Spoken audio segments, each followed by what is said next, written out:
I spent 3 weeks planning the perfect family trip. It wasn't anything extravagant.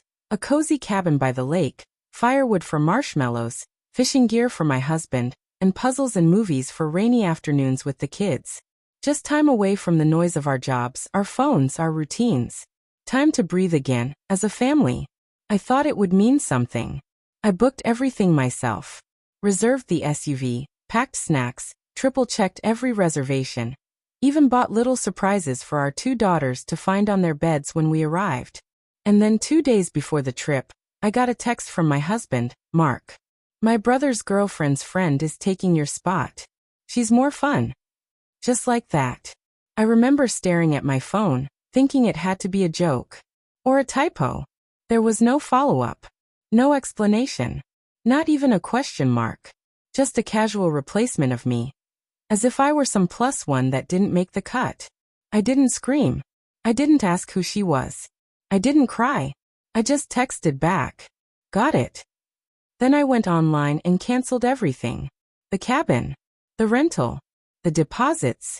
The dinners. Even the fishing licenses. The confirmation emails flooded in one by one. It felt surreal, like I was watching someone else's life fall apart, not mine. That night, I sat at the kitchen table while Mark packed in our bedroom. I heard him humming, like he was getting ready for something exciting. I didn't confront him. Not yet. Instead, I made a decision.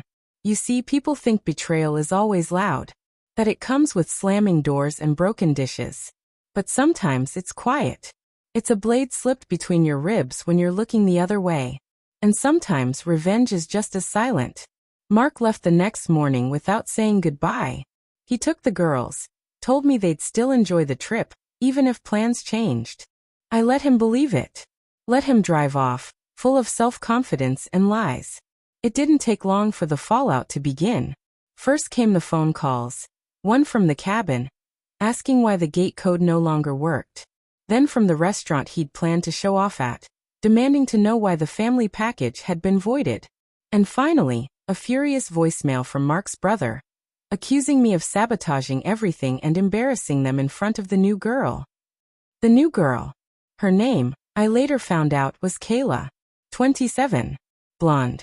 Taught yoga and posted inspirational quotes with filtered selfies. She met Mark at a cookout his brother hosted a month earlier. I hadn't gone. I was working overtime so we could afford this trip. She was just a friend, he said. Fun, he said. Apparently I wasn't. But Kayla didn't know something important. None of them did. Mark wasn't just my husband. He was my business partner. And the very thing that made him comfortable enough to toss me aside, the financial stability, the flexible time, the weekend getaways, was built on a business I owned 60% of. He contributed ideas, sure. But I handled operations, contracts, payroll. I had access. I had control. So I used it. While Mark and his Instagram yoga fling scrambled to salvage a trip I designed, I sat in my home office and rewrote the future. I froze our shared business card. Transferred our client accounts to a separate structure under my name. I looped in our lawyer. Sent official notices to our vendors. And then, with calm precision, I removed Mark as co-director. He wouldn't know until Monday. By then he'd be home. Alone. The girls, thankfully, were with my parents.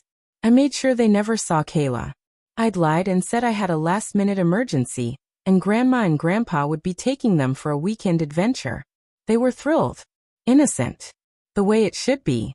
Mark returned Sunday night, tan and angry. He slammed the door so hard a picture fell off the wall. Why the hell would you cancel everything? He barked. I didn't raise my voice. Didn't cry. I just looked at him. You gave my spot to a stranger. He scoffed. It was a joke. You always take everything so seriously. Was cheating a joke too? I asked. His face changed. Just slightly. I didn't cheat. You replaced me. That's enough. Silence. Then, you're overreacting. She was just someone to help lighten the mood. You always stress about everything. I needed to relax. You're tired. I cut in. Yes, because I carry the weight of everything. The kids. The house. The business. You just show up. His jaw clenched. He knew I was right. Also, I added, you no longer work for the company. He laughed, like I was bluffing. Then he saw my face. You can't do that. I already did. You wouldn't. I did. The silence that followed was thick with disbelief. He stormed into the office, pulled up his email, and found the termination notice. The new structure. My name on every form. What did you do? He whispered. I met his eyes. Took back what was mine. He tried to fight it. Threatened legal action. But the truth was he had nothing on me. He'd never signed a prenup, because he'd never had anything to protect. And I had receipts for everything. Years of proof that I built the company. That I kept it afloat. That he was a figurehead at best. It took a month for him to move out.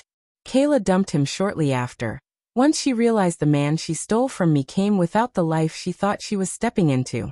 And me? I started over. Not from scratch, from strength. I rebranded the business under my name. Went on a solo trip to the mountains. Started therapy. Took dance lessons with my daughters on Saturday mornings. Laughed. Breathed. Slept. The house felt quiet without the chaos. And I realized something. When a man shows you who he is, believe him. When he replaces you with a stranger because she's more fun, what he's really saying is, I never saw your value. But I see it now. And I'll never forget it again.